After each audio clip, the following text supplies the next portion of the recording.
morning, guys, and welcome back to another video. The key for your protein shakes is throw your oats in there. Nobody likes eating the oats. Oats take too long to eat. Throw them in your protein shake and keep that digestive system moving. But this is not an eating video. In this one, I'm gonna be sharing with you the benefits of running versus walking. And I think the best way to attack this is kind of what goes through my head before I go into a cardio session. And this is coming from a walker. So before you get into the video, this is coming from the bias of someone who likes to walk, although I do both, and let me explain that.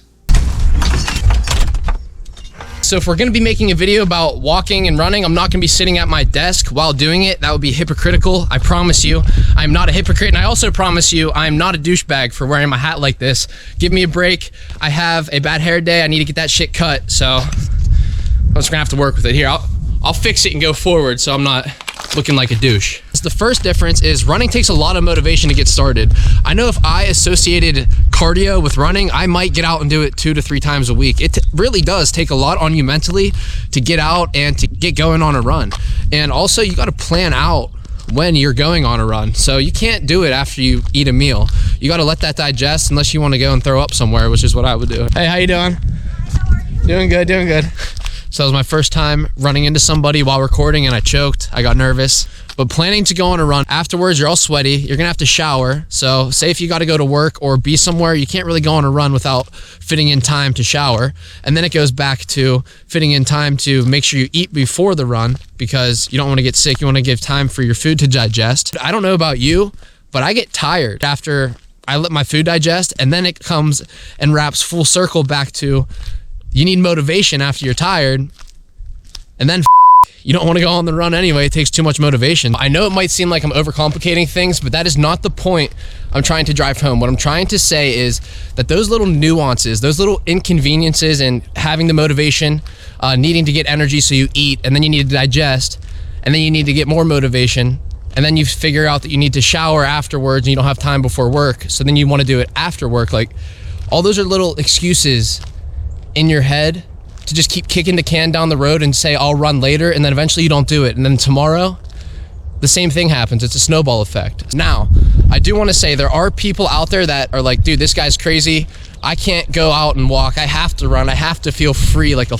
fucking horse running down the road. Well, all power to you. I know there are people out there that love running, and once they hit the streets they gotta run like the wind, and if that is you, then keep doing it. That's something that you love to do. But what I suggest and how I got started, I would have never have started losing weight if I had to go and run every day. I would have never have got going, especially if you're really overweight and you're just starting to get into your journey. If you try running every single day, your joints, you're physically not gonna be able to do that. Your body won't be able to handle it. You're gonna have to walk and start slow.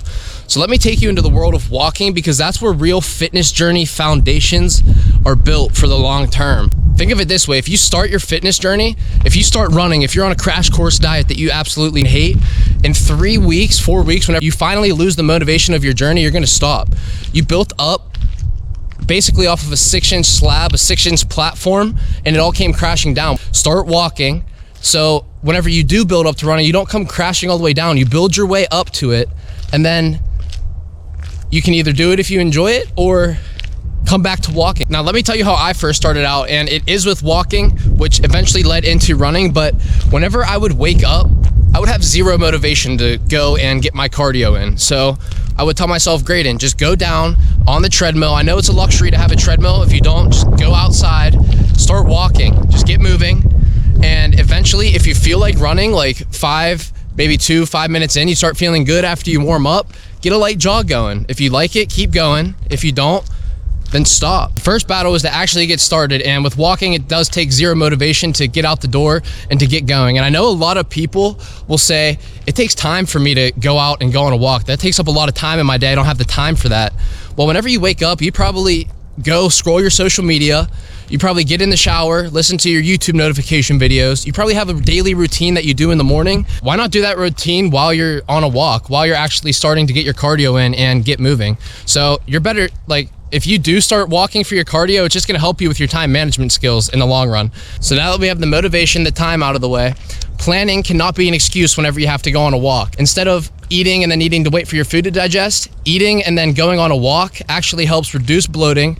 It helps your digestive system, helps keep everything moving through your body and keep the process going naturally. And the best part about it, afterwards on your walk, you're not all sweaty, so you don't have the excuse to say you don't have time to fit in a shower.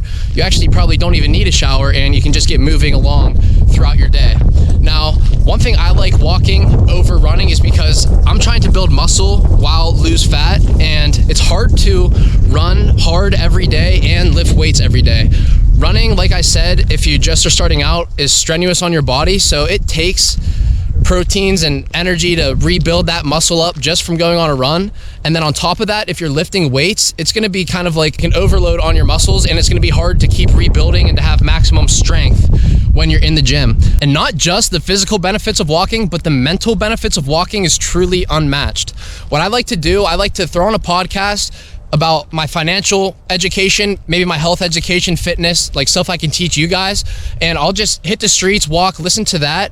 Or sometimes I won't even bring headphones on the walks. There's really something about that presentness of the wind in the trees, the birds chirping, that really just kind of resets my thought process and helps me not focus on my future and my goals. It kind of helps me bring back to that present moment and reset that frequency. I know it kind of sounds hippie and trippy. I'm not trying to get all crazy on you guys, but there's something truly beneficial about that, to kind of reset your day and to go on your day stress-free and kind of not let anybody ruin that vibe all day. Like that walk without your headphones or anything in is just like that,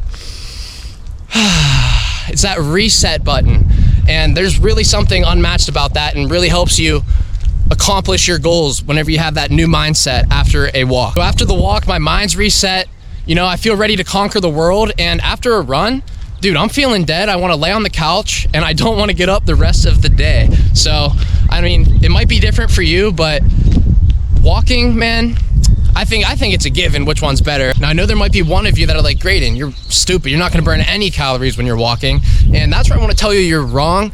Whenever I track myself on a 25, 30-minute run with my Apple Watch, now I do want to say I don't swear by Apple Watch tracking calories, but as long as you're consistently inconsistent and keep building on that, then I think you're still burning more energy and burning more calories. But on a 30-minute run, I will burn 300 calories, 250, 300 calories on a 25, 30-minute run, whereas to a 45-minute to an hour walk, I'm burning upwards of 500, 550, 600 calories, and I don't feel dead for the rest of the day. I feel like I could go on another one later on. I don't make excuses for myself that I can eat bad because I just went on a run. Now, I don't know if that's the same thing with you, but whenever I would go on a run, I would tell myself, dude, you can cheat, you can eat a burger, you just burned off how many calories? Like, you can go do it again. And then I don't ever find the motivation to go and get on that run again. Please feel free to let me know what you think the best cardio exercise is for beginners.